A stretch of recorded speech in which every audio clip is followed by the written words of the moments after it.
Bonjour à tous. Et bien aujourd'hui, on va continuer sur le remontage de ce moteur de R5 Turbo 2. Donc la dernière fois, on avait passé en revue toutes les différents sous-ensembles que j'avais préparés. Donc et bien maintenant, on va procéder à la remise en place donc, de l'arbre à cam, de la culasse. Alors évidemment, on mettra les soupapes sur la culasse, de la repose de la culasse et on ira contrôler donc notre épure de distribution.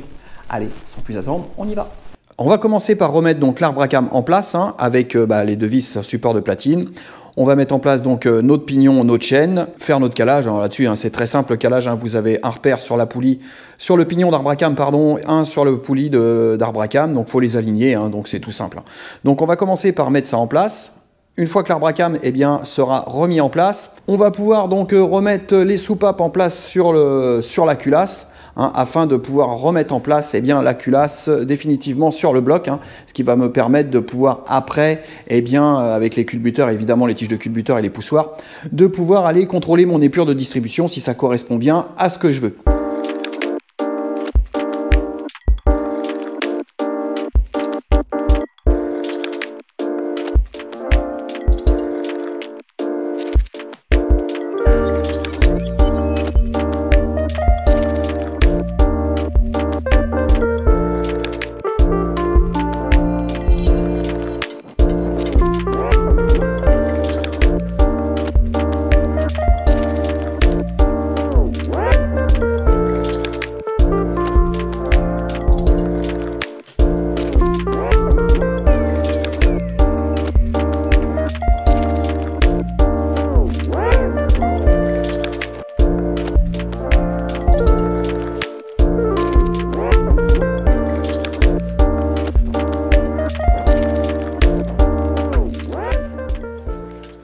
Alors comme vous venez de le voir, la remise en place de l'arbre à cam, il n'y a rien de très compliqué, il faut juste être délicat quand on l'enquille dedans pour faire attention de ne pas aller abîmer les paliers qui sont à l'intérieur du bloc moteur.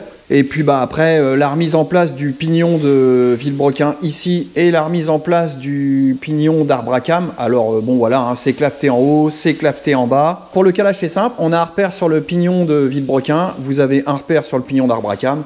Alors tout simplement, il faut juste les aligner, vous prenez une règle, vous voyez, on vient traverser tous les centres comme ça. Et puis il faut que ça soit aligné.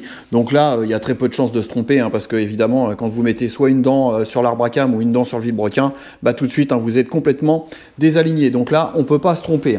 Et puis après, le petit tendeur à mettre en place, et voilà. Maintenant que la distribution est recalée, on va pouvoir remettre en place donc les poussoirs au niveau de l'arbre à cam. Et surtout, évidemment, pas oublier de remettre le pignon d'entraînement d'allumeur, parce qu'une fois qu'on aura reposé la culasse, il ne passe plus à travers la culasse. Donc si vous l'oubliez, marron, il faut redéposer la culasse. Alors particularité, vous voyez, il a une forme bien spécifique. La rainure ici, elle est décalée, elle est décentrée. Et là, sur ce type de bloc, là, sur la 5 Turbo 2, donc la partie la plus grande côté embrayage est avec 10 degrés. Alors attention parce que tous les blocs Léon n'ont pas forcément les mêmes angles de mémoire. Sur les Alpines, on a 60 degrés, je crois, par rapport... On est comme ça en fait, on se retrouve à 60 degrés comme ça et là on met que 10 degrés. Donc de toute façon... Comme je le dis, toujours se référer au manuel de réparation. On va mettre ça en place, un petit coup d'huile, on met ça en place dans le bloc, mettre en place notre pignon avec le bon angle, et puis après on pourra passer à la préparation de la culasse.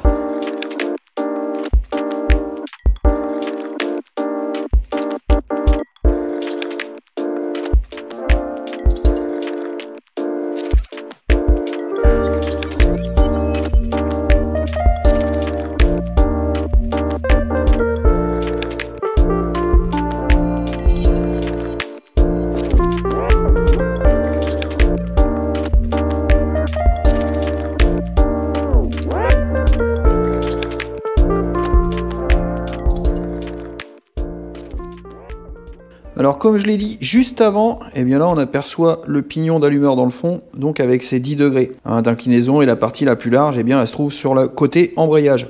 Donc ça, c'est pas une vérité pour tous les blocs Léon, en fait c'est en fonction du modèle, on a 10 degrés ou 60 degrés, il faut vraiment se référer au manuel. Maintenant, je vais m'occuper de la culasse pour qu'elle soit prête à reposer. Donc, comme vous le voyez, j'ai préparé toutes mes soupapes avec mes ressorts et mes rondelles. Plus qu'à remettre toutes mes soupapes en place. Tout est dans l'ordre, tout avait été préparé à l'avance, comme vous le savez. Donc là, c'est un jeu d'enfant, on remet en place avec les précautions habituelles. Et puis après, notre culasse sera prête à être reposée sur le bloc moteur.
Eh bien, comme vous venez de le voir, donc mes soupapes sont remis en place sur la culasse, hein. Donc rien de particulier, hein, sauf que bien évidemment aussi une chose que j'ai pas dit, c'est que sur les ressorts, alors attendez, je vais la retourner. Il y a un sens, hein, j'en ai pas parlé, mais les spires les plus rapprochées, eh bien elles sont toujours côté culasse, hein. Donc quand on prend le ressort en libre, eh bien il y a des spires qui sont plus près les unes que les autres, et celles-ci, il faut les mettre côté culasse, hein. En règle générale, c'est souvent comme ça et même toujours comme ça. Donc, eh bien, maintenant que nos soupapes avec nos ressorts sont mis en place, hein, on va pouvoir eh bien, se préparer à pouvoir reposer la culasse. Avant de reposer la culasse sur le bloc moteur, il y a une chose que j'ai déjà faite tout de suite, c'est que vous voyez, j'ai mis mon disque gradué en place, hein, avec mon repère de points moraux. Donc là, je me suis calé pile poil. Alors pourquoi j'ai fait ça avant? Parce que c'est plus simple. Alors je ne vous ai pas fait voir la procédure, mais pour moi c'est plus simple, hein. J'avais bloqué mes chemises. Là, je viens mettre le comparateur sur la tête de piston. J'ai été chercher mon point moraux de façon à me caler pour que je sois tout de suite bien pile poil à mon point moraux. Toute ma portée de joint, bon, j'ai bien contrôlé, tout est à sa place, j'ai tout bien nettoyé, tout dégraissé. Donc à ce niveau-là, eh bien c'est prêt, il n'y a plus qu'à poser le joint de culasse dessus. Côté culasse, eh bien elle est prête, hein. Là, c'est été dégraissé aussi. Juste à côté, j'ai toutes mes vis qui sont préparées, hein, qui sont graissées aussi, prêtes à être positionnées. Et puis bah, ma rampe de culbuteur, hein, qui est prête avec toutes ses rondelles, elle est prête à être repositionnée. Et bien évidemment, j'ai aussi donc les tiges de culbuteur. Petite chose sur les R5 Turbo 2, eh bien il y a un petit outil qui nous permet d'aller centrer le joint de culasse et la culasse sur le bloc moteur. Moi, j'avais pas l'outil spécifique Renault, donc bah, j'en ai tout simplement fabriqué un, hein, donc bah, c'est très facile à fabriquer, hein. Vous voyez, c'est juste une pièce, hein, que j'ai tournée, hein, que j'ai fabriqué autour, et puis après j'ai fait un perçage avec une vis. Alors cette pièce, eh bien tout simplement, vous voyez, on vient la positionner ici, hein, elle se met comme ça à cet endroit-là. On vient avec la vis, tout simplement, vous voyez, eh bien on vient la bloquer pour pas qu'elle bouge, tout simplement, voilà. Et là, ça va nous permettre de pouvoir mettre notre joint de culasse qui va se retrouver par l'effet centré par cette bague de centrage qui est au centre et recentré eh bien, par cette bague là qui est ici. Là vous allez voir, on va mettre le joint de culasse en place et vous allez voir que ça nous permet de faire un centrage parfait et surtout que ça nous évite que notre joint de culasse se balade. Alors le joint de culasse, hein, donc il n'y a plus qu'à le positionner comme je vous ai dit juste avant. Donc là bah, vous voyez celui-ci pour le sens, il a un petit repère 3S, hein, parce qu'il est fabriqué par 3S, hein. Donc ça c'est le top, hein, c'est vers le haut. Comme je vous disais, vous voyez, quand on vient le positionner, eh bien, il vient se mettre dans ma bague de centrage ici. Et dans l'autre petit outil ici, hein, qui permet d'aller centrer le joint. Ça évite comme ça que le joint, eh bien, quand on va venir poser la culasse, vous voyez, il ne peut pas bouger, il est centré. Donc le petit outil est important parce que si vous ne le mettez pas, eh bien en fait le problème c'est qu'il n'y a que le goujon qui va le centrer et le goujon, eh bien le trou au niveau du joint de culasse est plus gros que le goujon. Et puis vous pouvez avoir votre joint de culasse par exemple, vous voyez, qui se décale un peu comme ça et bah là c'est pas terrible parce que vous voyez on est un peu à cheval, on chevauche dans le cylindre. Donc important d'utiliser le petit outil pour le centrer. Bon, et bien maintenant, je vais lâcher la caméra, je vais la poser à côté.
J'ai repositionné la culasse, j'ai repositionné la rampe de culbuteur. Donc vous avez vu, pour mettre la rampe de culbuteur, bah, c'est un peu délicat parce qu'il faut la maintenir comprimée hein, à partir du moment qu'on enlève. Vous avez vu, j'avais mon petit système avec le collier Riesland qui la maintenait comprimée, mais à partir du moment qu'on l'enlève, eh bien il faut la maintenir hein, parce qu'il n'y a rien qui la maintient sur cette partie-là et sur cette partie-là. Donc bah, les ressorts, ils veulent faire qu'une chose, c'est pousser l'ensemble.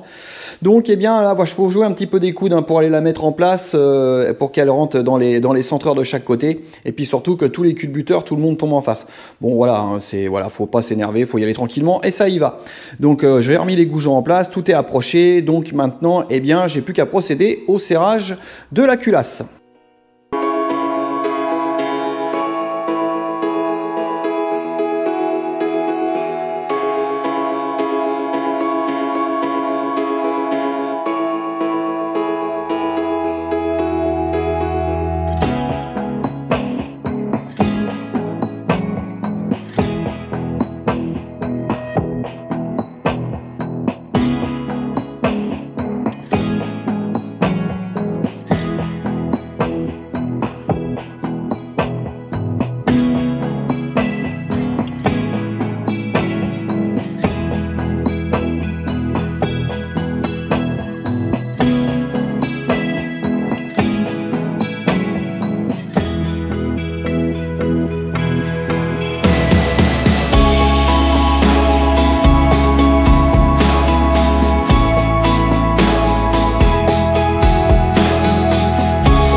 La culasse est définitivement mise en place, hein. Vous avez vu, le serrage au couple est effectué.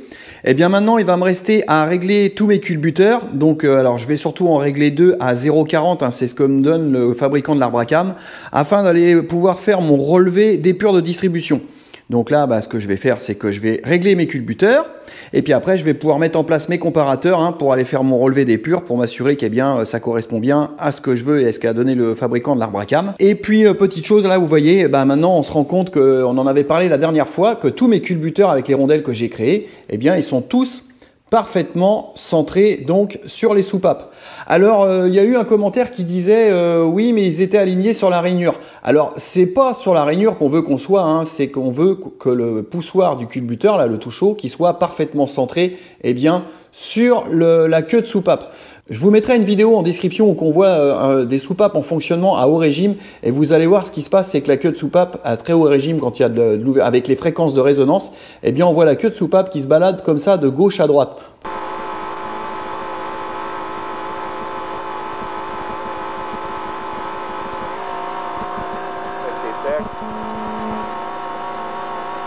Donc c'est pour ça qu'on veut qu'elle soit bien centrée, parce que vous comprenez que si on était un peu décentré au départ et puis qu'elle se met à bouger un petit peu comme ça, il y a un moment on vient juste prendre sur le bord de la queue de soupape.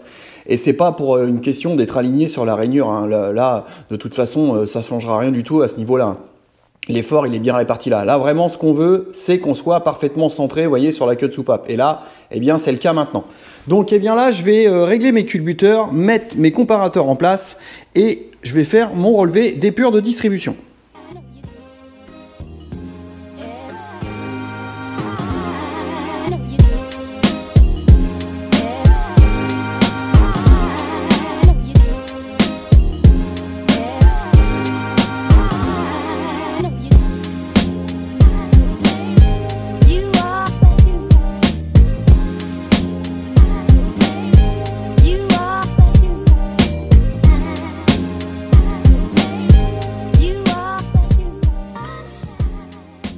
Eh bien, j'ai réglé mes culbuteurs, donc j'ai mis mon comparateur en place. Alors là, je l'ai mis sur la soupape d'échappement. J'aurais pu le mettre sur l'admission aussi, mais bon, de toute façon, je vais contrôler les deux. Alors là, ce que je vais commencer par faire, c'est que je vais aller voir si mon arbre à cam est bien au bon calage, c'est-à-dire par rapport à ce que le constructeur et la fiche technique de l'arbre à cam me demandent.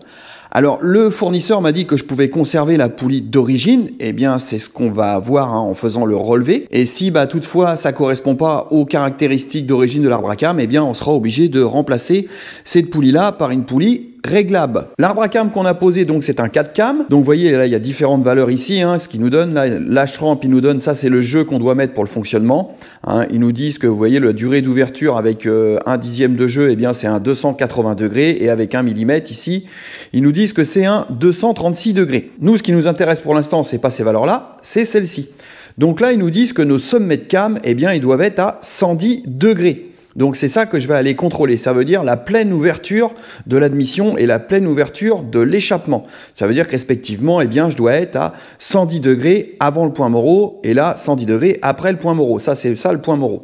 Alors j'ai calculé les valeurs d'origine d'après les relevés que j'ai sur le manuel de réparation d'origine, parce que vous voyez il me les donne ici avec un jeu de 0,50. Quand je les calcule en origine, eh bien à l'échappement j'ai une pleine ouverture à 116 degrés et à l'admission je suis à 102 degrés. Alors comment j'ai fait pour obtenir ça? C'est très simple. Donc pour obtenir les valeurs de pleine ouverture de cam, eh bien on le fait par calcul, quand on connaît donc les valeurs de AOA et de RFA, on va prendre l'admission comme exemple. Eh bien là tout simplement on va prendre notre valeur qui est ici.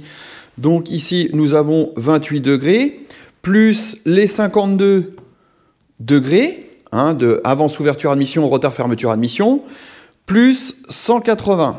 Donc égal, ça nous fait une durée d'ouverture de 260 degrés. Ça, on le divise par 2, ce qui fait 130 degrés, et on lui soustrait l'avance ouverture admission, donc qui est de 28 degrés, égal. Donc ce qui nous donne bien nos 102 degrés de pleine ouverture.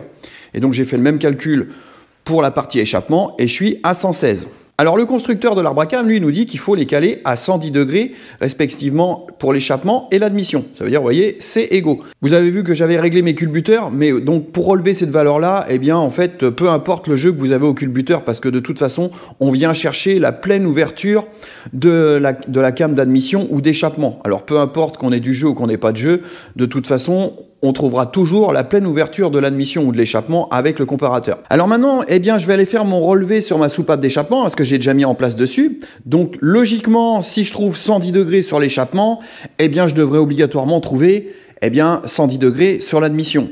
Alors, évidemment, si effectivement ici, je trouve une valeur différente, eh bien, je vais me retrouver aussi avec une valeur différente à l'admission.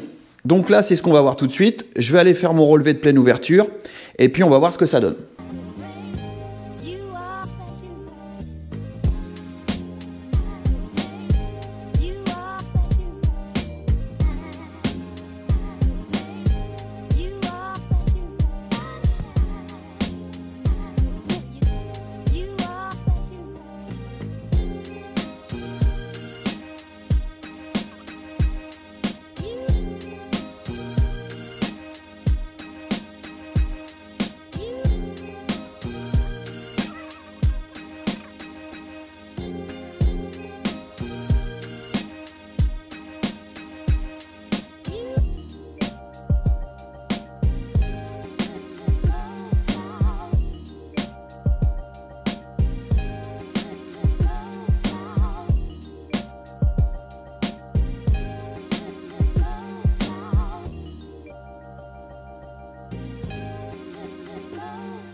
Alors mon relevé est fait. Alors comme vous pouvez le voir, à l'admission, j'ai 104 degrés et j'ai 116 degrés à l'échappement. Donc ce qui veut dire que je suis décalé de 6 degrés par rapport à ce qu'on me demande, parce que normalement je devrais trouver 110 à l'échappement et 110 à l'admission. Donc là, ça veut dire que mon arbre à cam, il a de l'avance. Donc il va falloir impérativement que je change ma poulie pour pouvoir aller rattraper mes 6 degrés pour me mettre dans les caractéristiques demandées par le fabricant de l'arbre à cam. Alors vous avez vu, pour faire le relevé, c'est un petit peu fastidieux, il faut être précis, il faut y aller doucement. Alors moi, comment je fais pour trouver mon milieu de cam? Eh bien, ce que je fais avec le comparateur, c'est que je viens chercher le moment où la cam elle ne bouge plus, donc je mets le 0 sur le comparateur. Alors ce que je fais, c'est qu'après, je fais relever la soupape de 3/10, sur lequel je vais aller faire un premier repère ici.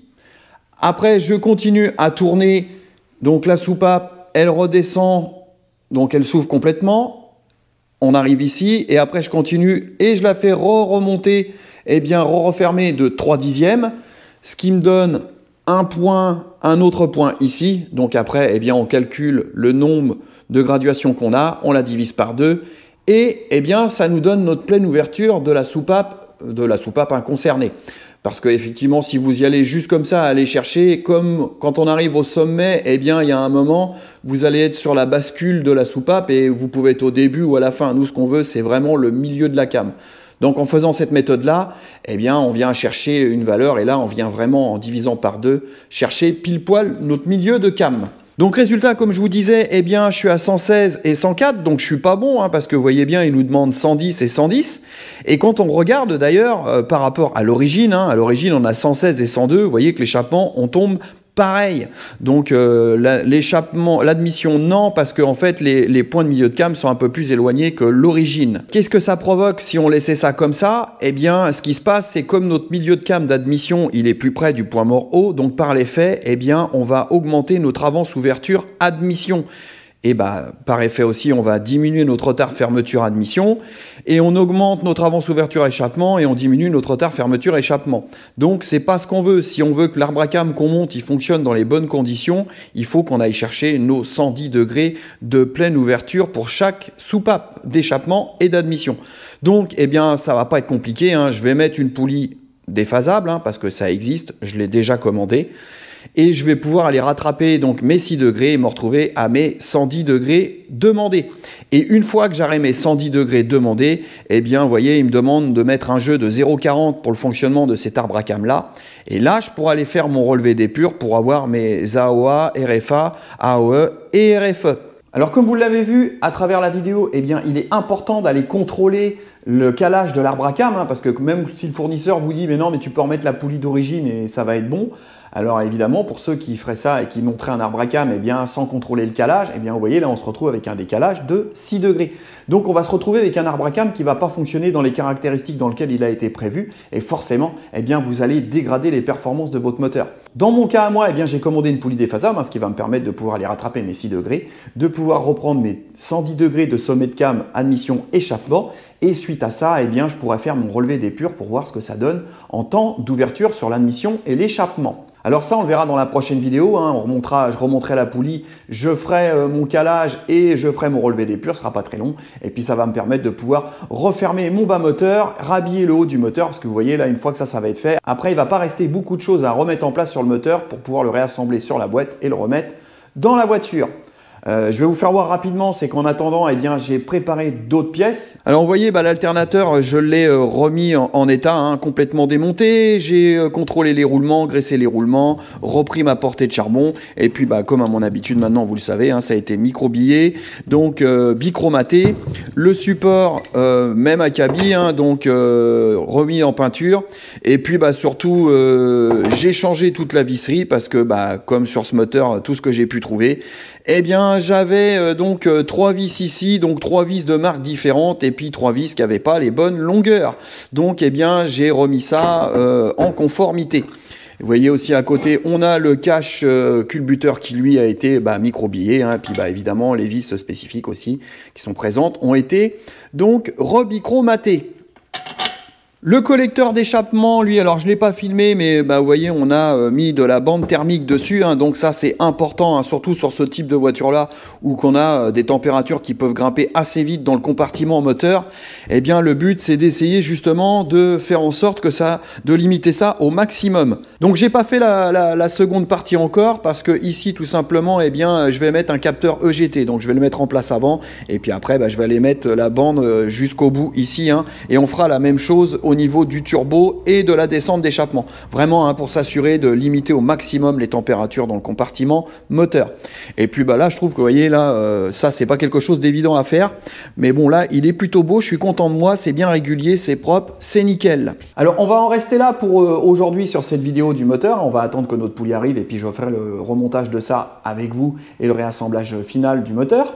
Et comme vous avez pu vous en rendre compte, j'ai les vidéos qui s'espacent un peu, hein, il y en a beaucoup moins qu'avant. Alors tout simplement parce que j'ai mon emploi du temps qui se resserre énormément, parce que je vous avais annoncé l'année dernière qu'il y avait un événement qui allait arriver chez GR Motors, hein, qui est relativement important.